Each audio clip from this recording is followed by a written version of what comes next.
نحمده ونصلي ونسلم على رسوله الكريم الأمين أما بعد فأعوذ بالله السميع العليم من الشيطان الرجيم من حمزه ونفخه ونفسه وما خلقت الجن والإنس إلا ليعبدون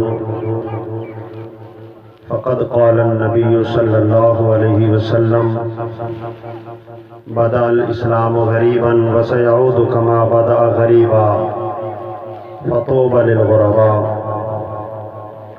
درود شریف پڑھ لیں. اللهم صل على محمد وعلى آل محمد كما صليت على إبراهيم وعلى آل إبراهيم إنك حميد مجيد.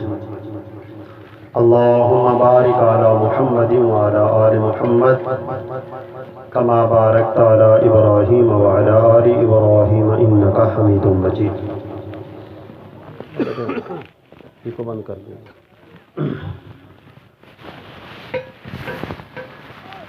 قرآن مجید فرقان حمید کا جو مقام تلاوت کیا ہے، اس کے اندر اللہ خالق کائنات نے ارشاد فرمایا وَمَا خَلَقْتُ الْجِنَّ وَالْإِنسَ إِلَّا لِيَعْبُدُونَ، اور ہم نے جنوں اور انسانوں کو اپنی بندگی یعنی عبادت کے لیے پیدا فرمایا.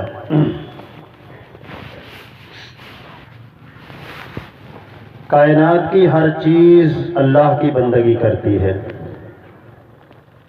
کائنات کی ہر شے اللہ کی عبادت کرتی ہے، چاروں ناچار، خوشی سے یا مجبوری سے. انسان کو پیدا کر کے نعمتیں عطا فرما کے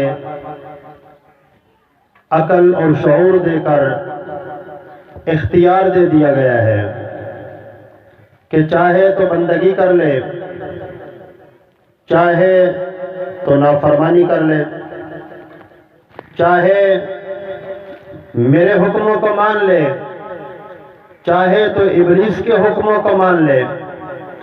پر وہ خالق و مالک اگر اس کے حکموں کو مانا جائے تو وہ راضی ہوتا ہے، خوش ہوتا ہے، اور اس کی نافرمانی کی جائے تو وہ ناراض ہوتا ہے. وہ خالق ہے، اس نے اپنی مخلوقات کو بنایا ہے، کسی ضرورت کے لیے نہیں. اللہ کی مخلوقات میں کوئی اللہ کی ضرورت نہیں. وہ صمد ہے، بے نیاز ہے. وہ خالق اور مالک ہے. وہ اس وقت بھی مالک تھا جب کائنات کے اندر مخلوق کی کوئی چیز موجود نہیں تھی. وہ اکیلا تھا، تنہا تھا. اللہ صمد اور بے نیاز تھا. اس کی ربوبیت، اس کی الوہیت، اس کی خدائی اسی قدر پھیلی ہوئی تھی. وہ اسی قدر احکم الحاکمین، خالق اور مالک تھا. اور جب اس نے اپنی مخلوقات کو بنا دیا اور بہت ساری مخلوقات کو پھیلا دیا تو اس کی ربوبیت اور الوہیت میں ایک ذرہ بھر بھی اضافہ نہیں ہوا. مخلوقات کے وجود میں آ جانے سے اس کی خدائی میں ایک ذرہ بھر اضافہ نہیں ہوا، اور مخلوقات کے نہ ہونے سے اس کی الوہیت اور خدائی میں اور بادشاہت میں ایک ذرہ کے برابر کمی نہیں ہو سکتی. اگر یہ پوری کائنات مسلمان بن جائے، اللہ کی عبادت گزار بن جائے، بندگی کرنے والے سارے ابو بکر و عمر جیسے اولیاء اللہ بن جائیں، صحابہ جیسے بن جائیں، تو میرے اللہ کی الوہیت میں ایک ذرہ کے برابر اس کی بادشاہت میں اضافہ نہیں ہو سکتا. اور اگر یہ ساری کائنات بالفرض منکر بن جائے، باغی بن جائے، کافر ہو جائے، اسے ماننے سے انکار کر دے، تو اس کی خدائی اور الوہیت اور ربوبیت اور بادشاہت کے اندر ایک ذرہ کے برابر کمی نہیں ہو سکتی۔ وہ صمد ہے، بے نیاز ہے، اسے کوئی مانے نہ مانے وہ لوگوں کے ماننے کا محتاج نہیں ہے، مگر یہ اس کی شان ہے کہ اس کے حکموں کو مانا جائے، اس کے آگے بندہ سر بسجود ہو، اس کے حضور اپنی جبین نیاز رکھے، اس کے حکموں کے آگے سر تسلیم خم کرے، وہ آقا اور وہ مالک راضی ہوتا ہے۔ اور اگر اس کے حکموں کو توڑا جائے، اس کی نافرمانی کی جائے تو پھر وہ ناراض اور ناخوش ہوتا ہے، اور جن لوگوں پر وہ راضی ہوتا ہے، خوش ہوتا ہے، ان بندوں کے لیے اس نے ایک مہمان خانہ بنایا ہے۔ اس مہمان خانے کا نام جنت ہے، جس کا ہم تصور بھی نہیں کر سکتے، اور جو لوگ اس کے باغی اور نافرمان ہوتے ہیں ان کے لیے اس بادشاہ نے ایک قید خانہ بنایا ہے۔ اس قید خانے کا نام جہنم ہے، جس کا انسانی دماغ تصور بھی نہیں کر سکتا۔ حدیث پاک میں آتا ہے کہ جہنم کے بعد حصوں نے اللہ کے آگے شکایت کی کہ باری تعالیٰ تیری جہنم کے فلاں فلاں حصوں نے ہمیں بھی جلا کے راکھ کر دیا ہے۔ حضرات، اس نے اتنا بڑا جہنم وہ اپنے باغیوں کے لیے، اپنے نافرمانوں کے لیے بنایا ہے، اور اس نے عظیم الشان مہمان خانہ جنت، جس کی دنیا کائنات میں مثال کوئی نہیں، جس کا انسان تصور تک نہیں کر سکتا، اس کے اندر اتنی نعمتیں ہیں، وہ مہمان خانہ اس نے اپنے فرما بردار بندوں کے لیے بنایا ہے جو اس کی بندگی کرتے ہیں۔ تو اللہ نے ہمیں بنایا ہے اپنی بندگی کے لیے، فرمایا وَمَا خَلَقْتُ الْجِنَّ وَالْإِنسَ إِلَّا لِيَعْبُدُونَ۔ کائنات کے لوگوں، ہم نے تمہیں اپنی بندگی اور عبادت کے لیے بنایا ہے، ہمیں عبادت کے لیے پیدا کیا گیا ہے۔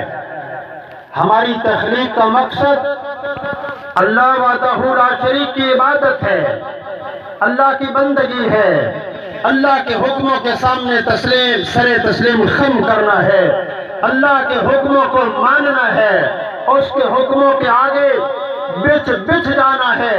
ہم اس لیے پیدا ہوئے ہیں میرے بھائیوں۔ باقی دنیا کے اندر جتنی چیزیں ہیں وہ ضروریات زندگی تو ہو سکتی ہیں، وہ ضروریات زندگی ہیں، مقصد زندگی نہیں۔ یہ بیوی، یہ بچے، یہ کاروبار دنیا، یہ مال، یہ متاع، یہ کمانا، یہ کھانا، یہ سارے، یہ کوٹھیاں، یہ بنگلے، یہ بینک، یہ بیلنس، یہ ساری ضروریات زندگی ہے، مقصد زندگی یہ نہیں ہے۔ مقصد زندگی اللہ کی عبادت ہے۔ مجھے اور آپ کو پیدا اللہ نے اپنی بندگی کے لیے کیا ہے، اپنی عبادت کے لیے پیدا کیا ہے، اور جو بندگی اور عبادت نہیں کرتا اللہ قیامت کے دن اس سے پوچھنے والا ہے۔ اس سے پوچھا جائے گا کہ میں نے تجھے بنایا تھا پانی کی ایک بوند سے، بنایا تھا تجھے، نعمتیں عطا فرمائی تھی تجھے، تیرے لیے کائنات کو مسخر کیا تھا اور تجھے بنایا تھا اپنی بندگی اور عبادت کے لیے، تو بتا تو نے میری بندگی اور عبادت کیوں نہیں کی؟ تو حضرات محترم، ہمیں اللہ نے بندگی کے لیے بنایا ہے۔ یہ بات ضرور سمجھنے کے قابل ہے کہ بندگی ہوتی کیا ہے، بندگی کہتے کس کو ہیں، عبادت کیسے کی جاتی ہے۔ اللہ کو راضی کرنے کے لیے، اللہ کو منانے کے لیے بندگی کا کیا مطلب ہے؟ تو بندگی کا مختصر خلاصہ اور نچوڑ یہ ہے کہ اللہ کے حکموں کو مانا جائے، اللہ کے حکموں کو مان لینا، یہ اللہ کی بندگی ہے۔ بس اس کا جو حکم آئے، انسانوں کے لیے اس کا ہر وقت کوئی نہ کوئی حکم ہے۔ انسان مسجد میں ہو تب بھی اس کا حکم چلتا ہے، انسان دکانداری پہ ہو، کھیتی باڑی میں ہو، عزیز و اقارب میں ہو، رشتہ داروں کے ساتھ ہو، معاملہ ہو، رسم و رواج ہو، کوئی پیدا ہو جائے، کوئی مر جائے، کسی کی شادی ہو، ہر وقت اللہ کا آرڈر ہے، تو اللہ کے آرڈر کو مان لینا یہ اللہ کی بندگی ہے۔ اللہ کے حکموں کو مان لینا اور اللہ کی نافرمانی نہ کرنا یہ اللہ کی عبادت ہے۔ اللہ وحدہ لا شریک نے اپنی بندگی کے سلسلے میں دو باتیں ہمارے ذمہ لگائی ہیں۔ ایک بات یہ کہ تم نے بندگی کرنی ہے، میری بندگی اور عبادت کرنی ہے، اور دوسری بات یا بنی آدم اللہ تعبدوا الشیطان، اے اولاد آدم شیطان کی بندگی نہیں کرنی، اللہ کی بندگی کرنی ہے اور شیطان کی بندگی نہیں کرنی۔ یہ دو باتیں ہم اس مختصر سی مجلس میں انشاءاللہ سمجھنے کی کوشش کریں گے، اور اگر یہ بات ہمیں سمجھ آ گئی تو دنیا کا کوئی اور مسئلہ سمجھ آئے نہ آئے، میرے بھائیوں انشاءاللہ مرنے کے بعد جنت پکی ہے اور جہنم سے نجات اور چھٹکارا انشاءاللہ نصیب ہو جائے گا۔ اور اگر یہ بندگی اور عبادت کا مسئلہ ہی سمجھ نہ آیا، ہمیں یہی پتہ نہ چل سکا کہ ہمارا اللہ کون ہے، ہم نے بندگی کس کی کرنی ہے، کیسے کرنی ہے، دنیا مال جمع کرنے میں اور برادری اور خاندان کو نیچا دکھانے یا پیچھے چھوڑ جانے میں ہی لگے رہے اور زندگی اسی میں صرف کر ڈالی تو میرے بھائیوں پھر معاملہ بہت خطرناک ہے۔ عرض کر رہا ہوں کہ بندگی اللہ کے حکموں کو ماننے کا نام ہے۔ ایک حدیث آپ کو سناتا ہوں۔ قیامت کا دن ہوگا، اللہ وحدہ لا شریک ساری مخلوقات کو کھڑا کرے گا، چار قسم کے لوگ اللہ کے حضور اپنا عذر پیش کریں گے، اپنی معذرت پیش کریں گے کہ ہم اللہ تیری عبادت کیوں نہ کر سکے، ہم تیری بندگی کیوں نہ کر سکے، عذر پیش کریں گے۔ ان میں ان چار لوگوں میں ایک زمانہ فطرت کا انسان ہوگا، ایک دیوانہ مجنون ہوگا، تیسرا بوڑھا ضعیف جس کی عقل میں فتور آ گیا، اور چوتھا بہرا ہوگا۔ یہ چار لوگ قیامت کے میدان میں اللہ کے سامنے اپنا عذر پیش کریں گے۔ ان میں ایک پہلا شخص، پہلا گروہ زمانہ فطرت کا گروہ ہوگا۔ جانتے ہیں زمانہ فطرت کا کون ہوتا ہے؟ کس شخص کو یا کس گروہ کو زمانہ فطرت کا گروہ کہتے ہیں؟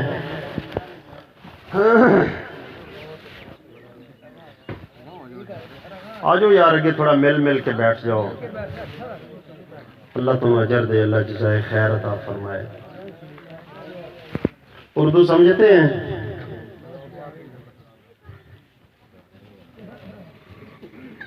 اردو سمجھتے ہیں؟ ہاں جی ماشاءاللہ ماشاءاللہ، تو سگریٹ لا کے بیٹھے ہو، سبحان اللہ، انا للہ و انا الیہ راجعون۔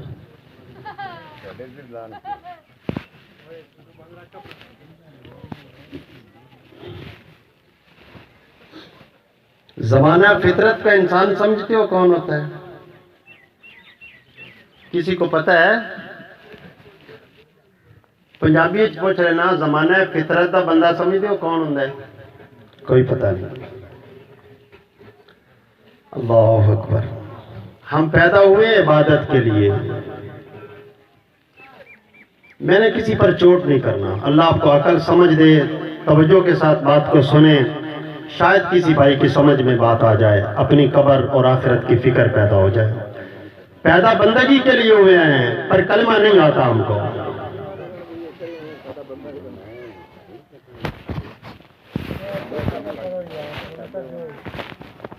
تھوڑی گل پوری ہوئے گی تو میں شروع کراں گا بزرگوں۔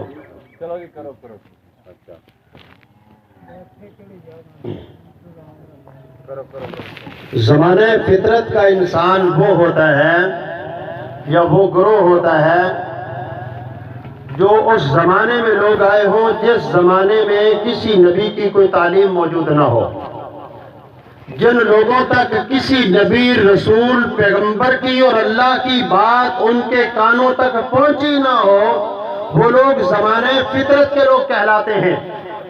تو یہ زمانے فطرت کے ایک انسان کہے گا اللہ تیرے انبیاء آئے، تیرے نبی اور رسول آئے، سب حق تھا، پر باری تعالیٰ میرے کانوں تک تو تیری آواز پہنچی کوئی نہیں، میں نے تو تیرا پیغام اور تیرا نام سنا کوئی نہیں، اللہ میں تیری عبادت کیسے کرتا، تیرے حکموں کو کیسے مانتا۔ دوسرا کہے گا پاگل، باری تعالیٰ تیرے انبیاء بھی آئے، حق تھے، تیری کتابیں آئیں، سب حق تھا، تیرے انبیاء کے بلانے والے نمائندے بھی آئے، اللہ سب حق تھا، پر مجھے تو بچے گلیوں میں مینگریاں مارا کرتے تھے، اللہ میں تیرا حکم کیسے سمجھتا اور کیسے تیری بندگی کرتا۔ اسی طرح تیسرا چوتھا اپنا اپنا عذر پیش کریں گے۔ اللہ فرمائے گا میرے بندو اگر میرا پیغام آتا، تم سنتے، تمہارے کانوں میں میری آواز پہنچتی، پھر کیا کرتے؟ کہیں گے باری تعالیٰ ہماری کیا مجال تھی، تیرا حکم آتا، تیرا بلانا آتا، ہمارے کان سنتے، اللہ ہم تیرے حکموں کے آگے جھک جاتے، بچھ جاتے، تیرے آگے سجدہ ریزیاں کرتے، تیرے حکموں کو مانتے۔ بس باری تعالیٰ مسئلہ یہ ہے کہ تیرا پیغام تو ہم تک پہنچا ہی نہیں ہے۔ اللہ فرمائے گا میرے بندو اب میرا پیغام آ رہا ہے، اللہ حکم دے گا جاؤ، میں اللہ تمہیں حکم دیتا ہوں، وہ سامنے جہنم دہک رہا ہے، اس میں کود جاؤ۔ اللہ آزمائے گا حکم دے کے، بھلا حکم ماننے والے کون ہیں اور انکار کرنے والے کون ہیں؟ حکم ہوگا جاؤ، سامنے جہنم جل رہا ہے، اس میں کود جاؤ۔ نبی کریم صلی اللہ علیہ وسلم نے فرمایا اللہ کی قسم کچھ لوگ یہ سوچیں گے ہمارے رب کا پیغام آیا ہے، اللہ کا حکم سنا ہے، آج تک تو اللہ کی بات کانوں نے سنی نہیں تھی، آج خالق و مالک کا حکم سن لیا ہے، چلو دوڑتے ہیں اپنے مالک کا حکم ماننے کے لیے، دوڑیں گے، دوڑ لگا کے جہنم میں کود جائیں گے۔ رسول اللہ صلی اللہ علیہ وسلم نے فرمایا اس اللہ کی قسم ہے جس کے ہاتھ میں محمد علیہ السلام کی جان ہے، میرا اللہ ان لوگوں کے لیے اس جہنم کو جنت بنا دے گا اور وہ سارے جنت میں پہنچ جائیں گے۔ بات سمجھ آئی ہے؟ کچھ لوگوں کے ضدی، ہمارے جیسے ضد کرنے والے، بہانے بنانے والے، وہ رک جائیں گے، وہ کہیں گے باری تعالیٰ تیرا پیغام آیا کوئی نہیں، کانوں نے سنا نہیں، اللہ عقل تھی نہیں، ہم سمجھے نہیں، پھر ہم جہنم میں کیوں جائیں؟ رک جائیں گے۔ رسول اللہ صلی اللہ علیہ وسلم نے فرمایا اس اللہ کی قسم ہے جس کے ہاتھ میں محمد علیہ السلام کی جان ہے، فرشتے قدموں سے پکڑ کے گھسیٹ کر جہنم میں پھینک دیں گے۔ حکم ماننا رب کی بندگی ہے اور حکم نہ ماننا شیطان کی بندگی ہے۔ اللہ نے فرمایا یا بنی آدم اللہ تعبدوا الشیطان، اے اولاد آدم شیطان کی بندگی بالکل نہ کرنا، اور وما خلقت الجن والانس الا لیعبدون، میری بندگی لازماً کرنا، اللہ کی بندگی لازماً کرنی ہے، اور اللہ کے علاوہ کائنات میں اور کسی کی بندگی اور عبادت نہیں کرنی۔ بس یہ دو کام اللہ نے ہمارے ذمے لگائے ہیں، کلمہ پڑھنے والوں کے ذمے لگائے ہیں کہ تم نے کلمہ پڑھا ہے، اپنے کلمے پہ اگر ثابت قدم رہنا ہے اور اپنے کلمے کی بنیاد پہ اگر اللہ سے کچھ اجر لینا ہے تو پھر یہ دو کام تم نے کرنے ہیں۔ کائنات میں اللہ کے علاوہ بندگی کسی کی کرنی نہیں ہے اور رب کی بندگی کرنی ہے اور یہ چھوڑنی نہیں ہے۔ اللہ کی بندگی کرنی ہے، اس کے لیے پیدا کیا گیا ہے مجھے اور آپ کو، ہم سب کو تخلیق کیا گیا ہے، اور بندگی کے سلسلے میں سب سے بڑی اہم بات یہ ہے ہم پیدا ہوئے ہیں رب کی بندگی کے لیے، ہم سب کو پیدا کیا گیا بندگی کے لیے، تو بندگی کرنی کیسے ہے؟ بندگی کرنی کیسے ہے؟ جیسے ملک والے، معاشرے والے، برادری والے، خاندان والے، آباء و اجداد چاہے ویسے کرنی ہے؟ نانا میرے بھائیوں، اپنی مرضی سے کی گئی بندگی میرا اللہ قبول نہیں فرماتا۔ برادری، خاندان، معاشرہ، ملک والوں کے کہنے پر کی گئی بندگی اور عبادت میرا اللہ قبول نہیں فرماتا۔ اگر اس طرح میرے اللہ نے بندگی کو قبول کرنا ہوتا تو مشرکین عرب سارے کے سارے اللہ کی بندگی کرتے تھے۔ محمد کریم صلی اللہ علیہ وسلم نے ان سب کو کافر فرمایا، مشرک فرمایا، ان کے خلاف لڑائیاں لڑی۔ انہوں نے میرے نبی صلی اللہ علیہ وسلم کو مکہ سے نکلنے پہ مجبور کر دیا، میرے پیغمبر کے صحابہ کو قتل کیا ہے انہوں نے، حالانکہ وہ اللہ کی بندگی کرتے تھے۔ یہاں یہ بات سمجھ لے، بندگی اپنی مرضی سے نہیں کرنی، برادری اور خاندان کے کہنے پر نہیں، بندگی ویسے کرنی ہے جیسے محمد کریم صلی اللہ علیہ وسلم نے اللہ کی بندگی کا طریقہ مشروع فرما دیا ہے۔ بات وہ کر رہا ہوں جو کلمے کی بنیاد پہ ہے، کلمہ پڑھنے والا اور کلمہ ماننے والا اس کے ساتھ انشاءاللہ اختلاف نہیں کر سکتا۔ جو اختلاف کرے گا وہ اپنے کلمے سے ہاتھ دھو بیٹھے گا۔ آپ کو میری بات سمجھ آ رہی ہے؟ اللہ آپ کو اجر دے، جزائے خیر دے۔ پھر ذرا جا کر چہرے مبارک میری طرف کر کے بیٹھے، جیسے بات سمجھنے سننے والے بیٹھتے ہیں، روٹھے ہوئے لوگوں کی طرح نہ بیٹھیں۔ پتہ نہیں زندگی میں دوبارہ ملاقات ہونی ہے یا نہیں ہونی۔ میں آپ کے چاول بند کرنے نہیں آیا، انشاءاللہ آپ کے لیے جو پکا ہے وہ آپ کو کھانے کے لیے ملے گا۔ بات سن لیں، اللہ تعالیٰ شاید مجھے آپ میں سے کسی کو سمجھ عطا فرما دے۔ اللہ اکبر۔ تو بندگی کیسے کرنی ہے؟ بندگی کرنی ہے، میرے سمیت ہم سب پیدا ہوئے ہیں بندگی کے لیے۔ کرنی کیسے ہے؟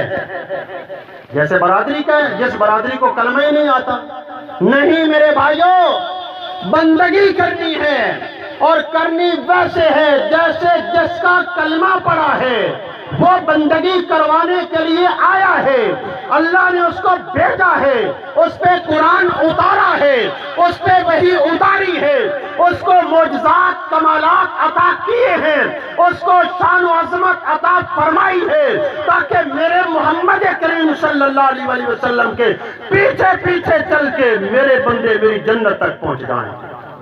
اور جو میرے نبی کے پیچھے چلنے کی بجائے مخالف چل جائے، جو میرے پیغمبر کے پیچھے چلنے کی بجائے مخالفت میں چل جائے، دوسری سمت چل جائے، دائیں یا بائیں ہو جائے، پیچھے ہٹ جائے، ان کو کیا کہتے ہیں؟ ان کو کافر کہتے ہیں۔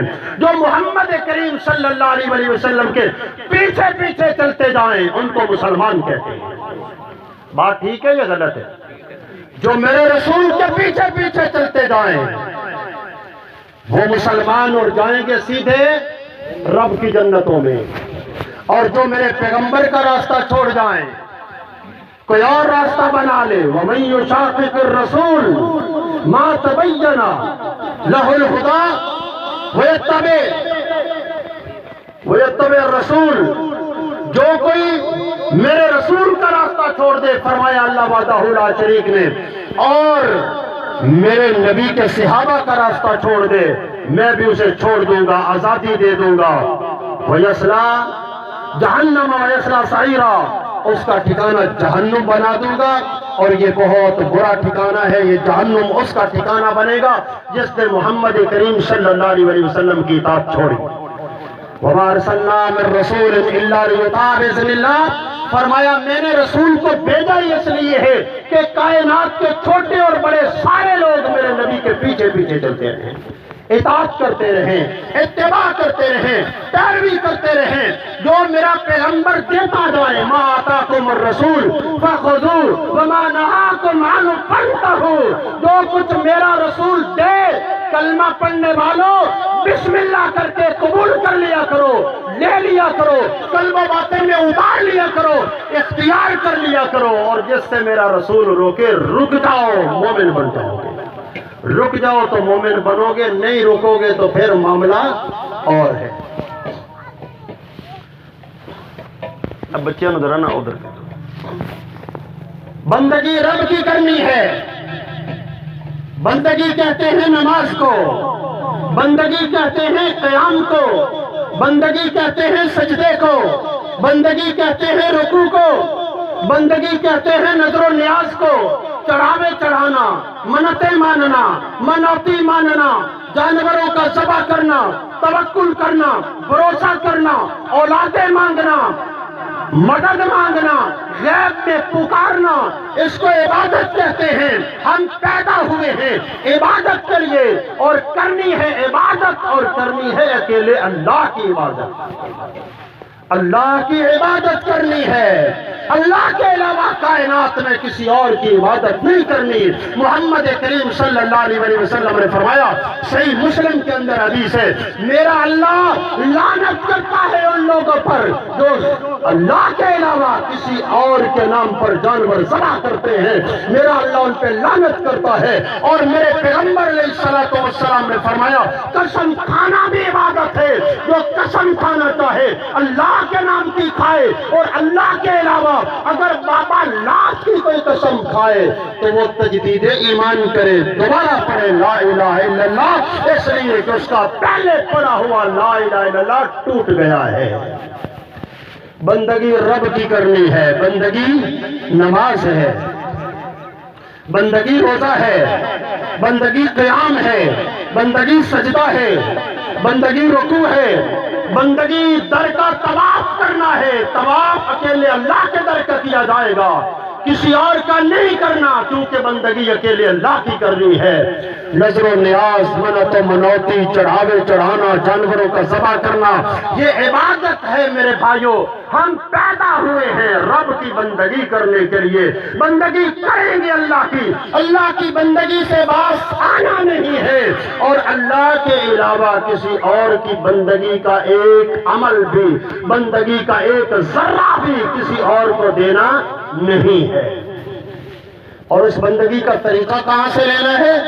محمد الرسول اللہ صلی اللہ علیہ وآلہ وسلم۔ کلمے میں بھی ہم نے یہ اقرار کیا ہے، لا الہ، اللہ کائنات میں الہ کوئی نہیں، میں نے بندگی کسی کی کرنی نہیں، الا اللہ، اللہ تو الہ ہے، میں تیری بندگی اور عبادت کروں گا، تیری عبادت کو میں نے چھوڑنا نہیں۔ محمد الرسول اللہ، ویسے بندگی کروں گا اللہ جیسا تیرے رسول کروائے گا، تیری بندگی ویسے کروں گا جیسے رسول کریم صلی اللہ علیہ وسلم کروائیں گے۔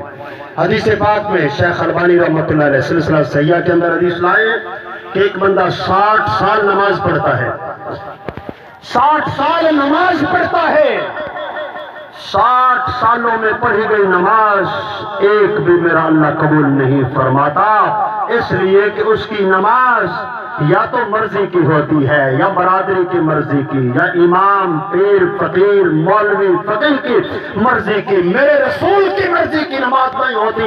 جو رسول اللہ کے طریقے کے مطابق میرے بھائیوں نماز نہ ہو، میرا اللہ اس نماز کو قبول نہیں فرماتا۔ یہ بات درست ہے نا؟ نماز تبھی قبول ہوگی، صلو کما رأیتمونی اصلی، ویسے پڑھنی ہے جیسے محمد کریم صلی اللہ علیہ وسلم نے فرمایا، تم نے مجھے نماز پڑھتے ہوئے دیکھا ہے۔ بس ہر عمل ویسے ہی قبول ہوگا جیسے محمد کریم صلی اللہ علیہ وسلم کی سنت ہے۔ ہر نیکی تب ہی قبول ہوگی۔ اللہ کے رسول صلی اللہ علیہ وسلم نے چھپر کے ساتھ رسہ لٹکتا ہوا دیکھا، صحیح مسلم کے اندر حدیث ہے۔ صحابہ سے پوچھا یہ کیسا ہے، کیوں لٹک رہا ہے؟ کہ اللہ کے رسول صلی اللہ علیہ وسلم یہ آپ کی فلاں صحابیہ کا مکان ہے، وہ بڑی عبادت گزار شب بیدار ہے، رات کو لمبا قیام کرتی ہے، لمبے قیام کے لیے اپنے بالوں کے ساتھ رسہ باندھ کے کھڑی ہو جاتی ہے تاکہ اونگ آئے تو یہ رسے سے کھینچ لگے، تکلیف ہو، نیند ختم ہو جائے، لمبا قیام اللہ کے لیے کر سکوں۔ رسول اللہ صلی اللہ علیہ وسلم نے فرمایا اس کو اتار دو اور اسے میرا پیغام سنا دو کہ جیسے میں رب کی بندگی کرتا ہوں، نماز بھی پڑھتا ہوں، سو بھی جایا کرتا ہوں، اسے بتا دو تیرے اوپر تیری آنکھ کا، تیرے وجود کا، تیرے جسم کا حق ہے، جب تک دل مانے نماز پڑھا کرو، جب اکتاہٹ پیدا ہو، نیند کا غلبہ ہو جائے پھر سو جایا کرو، خبردار آج کے بعد رسے باندھ کے اللہ کے لیے لمبا قیام نہیں کرنا۔ رسول اللہ صلی اللہ علیہ وسلم نے منع فرما دیا۔ یہ رسے باندھ کے لٹکنے والا، رسے باندھ کے لمبے قیام کرنے والا، دین اسلام کے ساتھ اس کا کوئی تصور نہیں ہے۔ میرے پیغمبر علیہ الصلوۃ والسلام نے فرمایا لا رہبانیت فی الاسلام، میرے دین کے اندر ترک دنیا نہیں ہے۔ لوگوں، دنیا کے اندر رہتے ہوئے، بیوی بچوں کے ساتھ معاملہ رکھتے ہوئے، والدین کے حقوق ادا کرتے ہوئے، عزیز و اقارب رشتہ داروں کے حق ادا کرتے ہوئے، پڑوسیوں کے حقوق ادا کرتے ہوئے، سارے انسانوں کے حقوق کا لحاظ رکھتے ہوئے میری عبادت کرنی ہے، میرا بندہ بن کے رہنا ہے، یہ اسلام ہے۔ غاروں میں چلے جانا، کنووں میں لٹک جانا، رسے باندھ کے کھڑے ہو جانا، تارک دنیا بن جانا، شادیاں نہ کروانا، پہاڑوں میں نکل جانا، یہ یہودیت ہے، اسلام نہیں ہے۔ اسلام یہ ہے کہ بندہ شادی بھی کروائے، بچے بھی ہوں، بیٹیاں بھی ہوں، بیٹے بھی ہوں، والدین کے حقوق بھی ادا کرے، بیوی کے حقوق، بچیوں کے حقوق، بچوں کے حقوق، عزیز و اقارب اور رشتہ داروں کے سب کے حق ادا کرتے ہوئے اپنے رب کے حق کو نہ چھوڑے، یہ مسلمان ہے۔ لیکن ہم عجیب مسلمان ہیں کہ ہمیں سب کے حق یاد ہے، بس اپنے مالک کا حق یاد کوئی نہیں۔ ہم احسن طریقے کے ساتھ سب کے حقوق ادا کرتے ہیں، بیویوں کے حقوق، بچوں کے حقوق، والدین کے حقوق، عزیز و اقارب اور رشتہ داروں کے حقوق۔ اگر حق ادا نہیں کرتے تو اپنے خالق و مالک کا نہیں کرتے، بھولے ہوئے ہیں تو اپنے رب کو بھولے ہوئے ہیں۔ میرے بھائیوں، یہ بہت بڑی غلطی ہے، یہ راستہ انتہائی خطرناک راستہ ہے، یہ اللہ کی بغاوت اور نافرمانی کا راستہ ہمیں جہنم کی طرف لے جا رہا ہے۔ اس لیے سب سے پہلے اللہ کا حق ادا کرو، اور اللہ کے حق کے ساتھ بیوی کا حق اس لیے ادا کرو کہ اللہ کا حکم ہے، اللہ کی قسم یہ بھی عبادت ہوگا۔ بچوں کے حق اس لیے ادا کرو کہ اللہ کا حکم ہے، یہ بھی عبادت ہوگا۔ والدین کی خدمت اس لیے کرو کہ اللہ کا حکم ہے، یہ بھی میرے رب کی بندگی بن جائے گا۔ پر اللہ کے حق کو بھولنا نہیں۔ اللہ کی بندگی کرنی ہے، اور کرنی کیسے ہے؟ جیسے جناب محمد الرسول اللہ صلی اللہ علیہ وسلم نے کر کے بتا دیا ہے، دکھا دیا ہے، سمجھا دیا ہے، ویسے اللہ کی بندگی کرنی ہے۔ تو اگر اپنی مرضی سے ہم اللہ کی بندگی کریں گے، اللہ کی عبادت کریں گے، میرے بھائیوں، عبادت کا کوئی کام ہو، وہ نماز ہو، وہ روزہ ہو، وہ حج ہو، وہ زکوٰۃ ہو، وہ صدقہ ہو، وہ خیرات ہو، کوئی پیدا ہو، کوئی مر جائے، اس کے ساتھ جو معاملہ کرنا ہے ویسے کرنا ہے جیسے محمد کریم صلی اللہ علیہ وسلم نے کر کے دکھا دیا ہے، تو یہ اللہ کی بندگی ہوگی، اللہ کی عبادت ہوگی، اللہ ہم پہ راضی ہوگا۔ اور اگر ہم اپنی مرضی سے کریں گے، مرضیاں اپنی کرتے رہیں گے، اللہ اکبر، تو معاملہ بڑا خطرناک ہے۔ قرآن پڑھتا ہوں آپ کے سامنے، میرا اللہ قرآن میں فرماتا ہے قیامت کا دن ہوگا، کچھ لوگ آئیں گے، عاملۃ ناصبہ تصلیٰ نارا حامیہ تسقیٰ من عین آنیہ۔ قیامت کا دن ہوگا، آئیں گے اعمال لے کر، بھاری اعمال، بامشقت اعمال، تکلیف دہ اعمال، بڑی بڑی دیگیں پکانے والے، بڑے بڑے صدقہ و خیرات کرنے والے آئیں گے، بڑے بھاری اعمال، بامشقت اعمال لے کے، قرضے اٹھا کے صدقہ و خیرات کرنے والے آئیں گے۔ الفاظ قرآن کے ہیں، کبھی موقع مل جائے پڑھ کے دیکھ لینا، میرا اللہ فیصلہ کیا دے گا۔ تصلیٰ نارا حامیہ، ان اعمال سمیت اٹھا کے انہیں جہنم میں پھینک دیا جائے گا۔ اعمال کیے ہوں گے، دیگیں پکائی ہوگی بڑی بڑی، صدقہ و خیرات کے نام پہ بہت کچھ کیا ہوگا، الفاظ قرآن کے ہیں، تصلیٰ نارا حامیہ، اعمال سمیت ان دیگوں سمیت اٹھا کے جہنم کا ایندھن بنا دیے جائیں گے۔ وجہ کیا ہوگی؟ اعمال تو کیے ہیں، نیکیاں تو کی ہیں، صدقہ اور خیرات تو کیا ہے، پر طریقہ اپنا اپنایا ہے، طریقہ والدین کا اپنایا ہے، طریقہ آباء و اجداد کا اختیار کیا ہے، محمد کریم صلی اللہ علیہ وسلم کا طریقہ اختیار نہیں کیا۔ تو میرے بھائیوں، رسول اللہ صلی اللہ علیہ وسلم کا طریقہ چھوڑ کر اپنی مرضی سے اللہ کی بندگی کرنا یہ باعث عذاب ہے، اور اللہ کی بندگی کرنا رسول اللہ کے طریقے کے مطابق یہ باعث رحمت ہے، وہ ہمیں عبادت جنت میں لے جائے گی، اور رسول اللہ کے طریقے سے ہٹ کے کی ہوئی عبادت، یہ عبادت ہی ہمیں جہنم میں لے جائے گی۔ اللہ اکبر، بات سمجھ آ رہی ہے؟ کبھی ہم نے یہ تکلیف گوارا فرمائی کہ کسی سے پوچھ لے، کیونکہ دین سیکھنے کے دو ہی طریقے ہوتے ہیں، یا بندہ پڑھ لے، جو سن لے کسی سے سن لے دین والے سے، جو دین کو جانتا ہے، قرآن کو جانتا ہے، حدیث کو جانتا ہے، اسوہ رسول کو جانتا ہے، اس سے پوچھ لے کہ ہم نے رب کی بندگی کیسے کرنی ہے، اور اس وقت اللہ کا آرڈر ہمارے لیے کیا ہے۔ جب کوئی پیدا ہو جائے تو اللہ کا آرڈر کیا ہے، جب کوئی فوت ہو جائے تو اللہ کا آرڈر کیا ہے۔ میرے بھائیوں، محمد کریم صلی اللہ علیہ وسلم ہر معاملے میں ہماری اصلاح فرما کے گئے ہیں، ہماری تربیت فرما کے گئے ہیں، ہمیں مکمل دین دے کے گئے ہیں، ہمیں مکمل نظام زندگی، دستور حیات محمد الرسول اللہ عطا فرما کے گئے ہیں۔ آپ صلی اللہ علیہ وسلم نے پیدا ہونے سے لے کر مرنے تک، ایک بندے کو قبر میں دفن کرنے تک میرے نبی نے سارا طریقہ امت کو بتا دیا ہے۔ بتایا یا نہیں بتایا ہے؟ تو میرے نبی صلی اللہ علیہ وسلم نے یہ بھی بتا دیا کہ کوئی فوت ہو جائے مسلمان تو اس کی نماز جنازہ پڑھنا اللہ اتنا ثواب عطا کرتا ہے جیسے ایک قیرات ہے، اور ایک قیرات ایک احد پہاڑ کے برابر ہے۔ اللہ اتنا اجر عطا فرماتا ہے، جو دفن کرے مسلمان کو کروا کے آئے، میرا اللہ اسے 2 قیرات کے برابر، یعنی 2 احد کے پہاڑوں کے برابر اجر عطا فرماتا ہے۔ حضرات، اس پیغمبر صلی اللہ علیہ وسلم نے سب کچھ بتا دیا ہے۔ میرے اس رسول نے، اس رحمت والے پیغمبر نے، جو امت کے ساتھ پیار کرتے ہیں، محبت کرتے ہیں، شفقت فرماتے ہیں، جو چاہتے ہیں کہ میرا ہر امتی بخشا جائے۔ چاہتے ہیں یا نہیں چاہتے؟ جو چاہتے ہیں کہ میرا کلمہ پڑھنے والا ہر امتی جہنم سے بچ کے رب کی جنتوں میں چلا جائے، اس پیغمبر پہ قرآن اترا ہے، وہ رسول قرآن بھی جانتے ہیں، وہ پیغمبر فضائل کو بھی جانتے ہیں، مگر میرے بھائیوں، اس رحمت والے پیغمبر نے، پیار کرنے والے نے، محبت کرنے والے نے، چاہت رکھنے والے نے کہ میری امت بخشی جائے، اس کے لیے میرے پیغمبر شدید ترین حریص تھے اس بات کے کہ میری امت کا ہر فرد بخشا جائے۔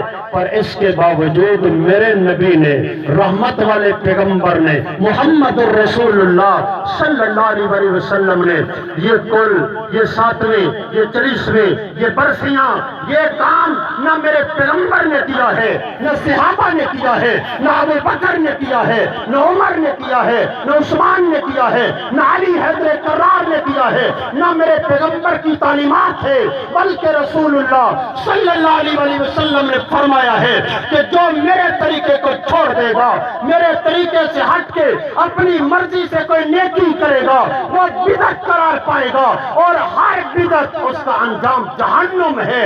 بدعت بھی جہنم میں جائے گی، اور بدعت کرنے والوں کا ٹھکانہ بھی جہنم ہے۔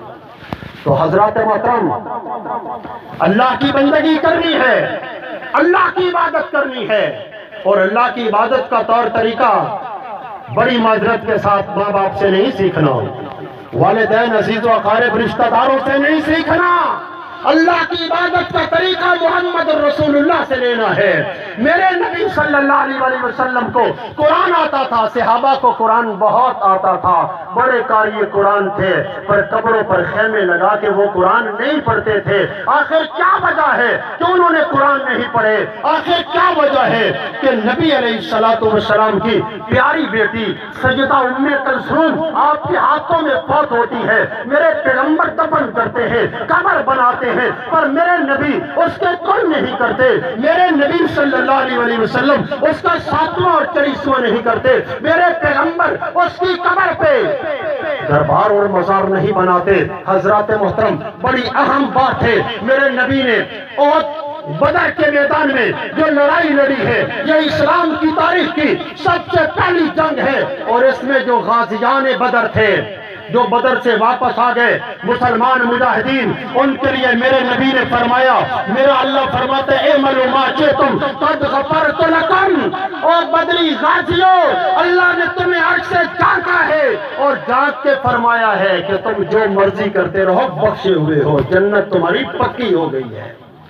یہ غازیوں کی شان ہے، تو جو بدر کے میدان میں شہید ہوئے تھے ان کا مقام و مرتبہ کیا ہوگا؟ 14 صحابہ شہید ہوئے، 14 صحابہ شہید ہوئے، اور میرے رسول ان کو وہاں دفن کر کے آئے ہیں۔ آپ کے بابے تو ماشاءاللہ سر کے بغیر لڑتے ہوئے پاکستان تک پہنچ گئے ہیں نا۔ میرے نبی کے صحابہ احد بدر کے میدان میں 14 شہید ہوئے، میرے رسول صلی اللہ علیہ وسلم ان کو وہاں دفن کر کے قبریں بنا کے آئے ہیں۔ حضرات ذرا غور کرنا، جس مارکے میں شامل ہونے والے غازیوں کی یہ شان و عظمت ہے، وہاں شہید ہونے والوں کا مقام و مرتبہ کیا ہوگا، ان کی عظمت اور شان کیا ہوگی۔ پھر ان کی قبروں پہ دربار، ان کی قبروں پہ مزار، ان کی قبروں پہ میلہ، ان کی قبروں پہ بہشتی دروازے۔ میرے رسول کی یہ تعلیم نہ تھی، اگر ہوتی تو صحابہ کو پتھر اٹھانے پڑتے، صحابہ کو جوانیاں دینی پڑتی، صحابہ کو قربانیاں دینی پڑتی۔ اللہ کی قسم ان 14 صحابہ کی قبروں پہ مزار بنا دیتے۔ پر یہ تعلیم میرے پیغمبر کی نہیں۔ رسول اللہ صلی اللہ علیہ وسلم نے فرمایا قبر کو ایک بالشت ایک گیٹ سے اونچا نہ بنایا جائے۔ رسول اللہ صلی اللہ علیہ وسلم نے فرمایا ہے قبر پر عمارت نہ بنائی جائے۔ میرے پیغمبر نے فرمایا ہے قبر پر چراغ چڑھانے والوں پر اللہ لعنت کرتا ہے۔ میرے نبی نے فرمایا ہے عورتیں جو کثرت کے ساتھ قبروں کی زیارت کرتی ہیں اللہ کی لعنت ہے ان پر۔ حضرات محترم، ان کاموں سے رسول اللہ نے منع کیا ہے، اسی لیے تو جائے جنت البقیع کے اندر آپ کو عثمان کی قبر نظر نہیں آئے گی۔ عثمان تو وہ عثمان ہے جس سے آسمانوں کے فرشتے حیا کرتے ہیں۔ عثمان تو وہ ہے جس کو میرے نبی نے ایک مقام پر ایک ہی مجلس میں 8 مرتبہ جنتی ہونے کی بشارت دی تھی۔ عثمان تو وہ ہے جو میرے نبی کا دورہ داماد ہے، مگر قبر اس کی جنت البقیع میں ہے، اس کے اوپر لگی ہوئی ایک پکی اینٹ بھی کوئی نہیں ہے، پتھر بھی کوئی نہیں ہے۔ میرے رسول صلی اللہ علیہ وسلم کے پیارے خلیفہ ابو بکر صدیق تو فرماتے ہیں میری وفات ہو جائے، سبق ہے میرے اور آپ کے لیے، تو مجھے میری پرانی چادر اس کو دھو کر صاف کر کے اسی میں کفنا دینا۔ نئے کپڑے کے وہ حقدار زیادہ ہیں جو زندہ ہیں اور پرانا ہیں، نئی چادریں ان کو دے دینا۔ یہ مذہب تو ابو بکر کا ہے جس نے رسول اللہ سے دین لیا ہے۔ تیرا اور میرا مذہب یہ ہے کہ قبروں کے اوپر لاکھوں روپے کی چادریں چڑھی ہوئی ہیں اور بیوہ اور یتیم بیٹیاں سروں سے ننگی ہیں۔ یہ اسلام کہاں سے آیا ہے؟ اگر محمد کریم صلی اللہ علیہ وسلم کا وہ اسلام ہے تو پھر یہ اسلام نہیں ہے، اگر یہ اسلام ہے تو پھر اس کے بارے آپ کیا کہیں گے؟ حضرات یہ قابل غور بات ہے، ابو داؤد کے اندر حدیث ہے میرے رسول رحمت والے پیغمبر صلی اللہ علیہ وسلم سیدہ فاطمہ کے گھر تشریف لائے ہیں۔ آپ نے یہ باتیں کبھی نہیں سنی، نہ سننی آپ کو نصیب ہوگی۔ اگر اچھی لگتی ہے تو سن لیں، نہیں اچھی لگتی تب بھی سنیں، اپنے علماء سے جا کے پوچھ لینا جب تک زندہ ہوں۔ حوالہ میرے ذمہ ہے، یہ وہ کتابیں ہیں جو بریلوی دیوبندی اہل حدیث تمام مدارس میں پڑھائی جاتی ہے۔ ابو داؤد کے اندر حدیث ہے میرے پیغمبر سیدہ فاطمہ کے گھر گئے ہیں، چادر لٹکی ہوئی تھی، دروازے کے ساتھ پردہ لٹکا ہوا ہے۔ پیغمبر علیہ السلام واپس آ گئے، ناراض ہو کے آ گئے۔ سیدنا علی آئے، سیدہ فاطمہ رضی اللہ تعالیٰ عنہ نے بتایا کہ ابا حضور تشریف لائے تھے، ناراض ہو کے واپس چلے گئے ہیں۔ سیدنا علی منانے کے لیے گئے، کہا اللہ کے رسول توبہ کرتے ہیں، کیا غلطی ہوئی ہے؟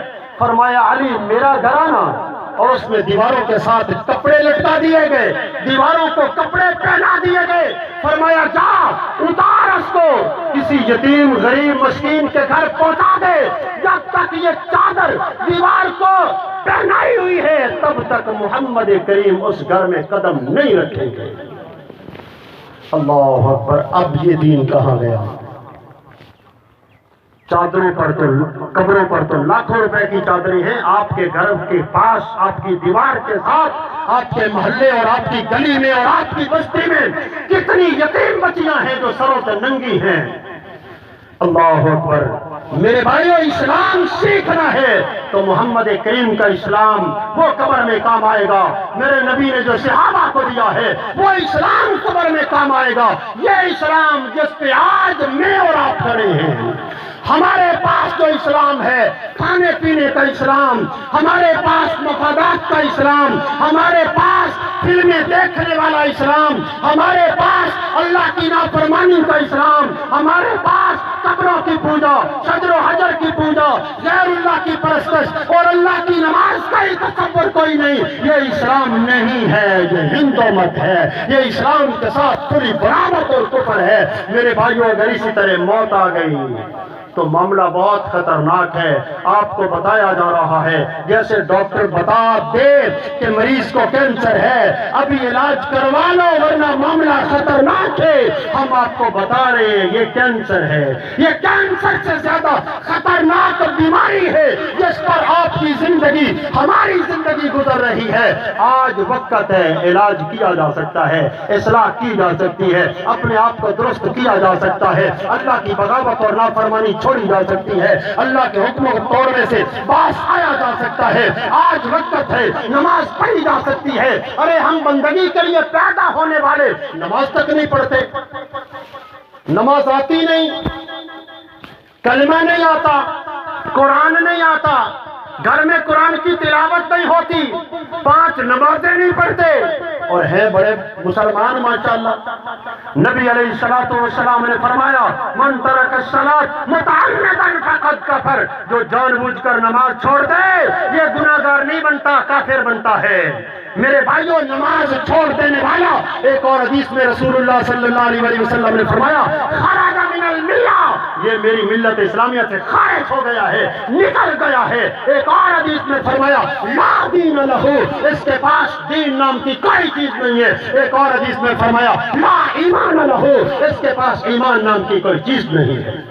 نماز ایمان ہے، نماز اسلام ہے، نماز دین ہے۔ جہاں نماز ہوگی وہاں ایمان ہوگا، جہاں نماز ہوگی وہاں اسلام ہوگا، جہاں نماز ہوگی وہاں دین ہوگا، جہاں نماز کوئی نہیں وہاں دین کوئی نہیں، اسلام کوئی نہیں، ایمان کوئی نہیں ہے۔ اللہ اکبر۔ تو میرے بھائیوں، اللہ کی بندگی کرنی ہے، بندگی سیکھنی ہے، نماز پڑھنی ہے اور نماز چھوڑنی نہیں، اور دین کو سمجھنا ہے، اپنی قبر کو سدھارنا ہے۔ آج وقت ہے، اللہ نے ہمیں وقت دیا ہے، یہ آنکھ بند ہونے والی ہے، جب یہ آنکھ بند ہو جائے گی پھر پچھتاوے کے سوا ہمارے کچھ ہاتھ نہیں آئے گا۔ اللہ کے حضور دعا ہے اللہ وحدہ لا شریک ہمیں اخلاص کے ساتھ اپنی بندگی کو سمجھ کر کرنے کی توفیق عطا فرمائے، اور ہم سب کو اللہ رسول اللہ صلی اللہ علیہ وسلم کا مخلص اور وفادار امتی بننے کی توفیق عطا فرمائے۔ وآخر دعوانا ان الحمدللہ رب العالمین۔